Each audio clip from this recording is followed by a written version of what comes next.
As eleccións autonómicas do pasado 5 de abril, suspendidas pola pandemia do coronavirus, poderían celebrarse no mes de xullo. Esa é cando menos a opción que considera máis axeitada Alberto Núñez Feijóo, apoiándose en informes sanitarios e xurídicos que así o recomendan. Os expertos coinciden en que, en primeiro lugar, o momento que pode ofrecer menos incertezas para poder votar é a xiña.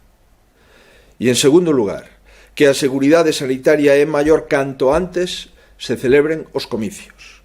E as incertidumbres se incrementan canto máis avance o ano restando garantías.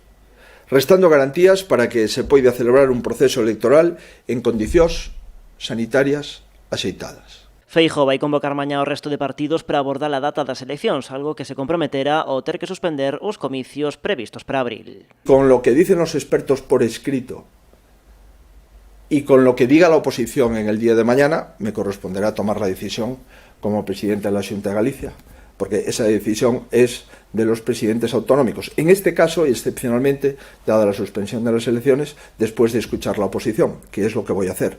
Y eso sí, mi decisión estará motivada, como me comprometí, por la situación epidemiológica de Galicia y por la opinión de los expertos sanitarios. Conocemos la situación epidemiológica, conocemos la opinión de los expertos sanitarios y mañana conoceremos la opinión de los partidos políticos. O presidente da Xunta mantén a porta aberta a retrasar as eleccións a setembro, aínda que insiste en que xullo é a mellor das opcións, segundo o seu criterio. Deste xeito, o primeiro domingo no que se poderían celebrar sería o 12 de xullo, tendo marxe para convocalas ata o vindeiro martes. Así todo, o presidente galego evita concretar aínda esa data. O 12, o 19 e o 26 son os domingos que hai en xullo, e se facemos as eleccións en xullo terá que ser un desos domingos. En eso estamos totalmente de acordo. Na oposición consideran precipitado falar dunha convocatoria electoral para xullo. A voceira nacional do BNG entende que Feijóo está poñendo por diante os seus intereses electorais fronte á saúde dos galegos. Mesmo dubida da legalidade desa opción de convocar as eleccións para xullo. Ana Pontón lembra que o decreto asinado polo propio Feijóo o pasado 18 de marzo falaba da posibilidade de celebrar eses comicios unha vez rematase o estado de alarma.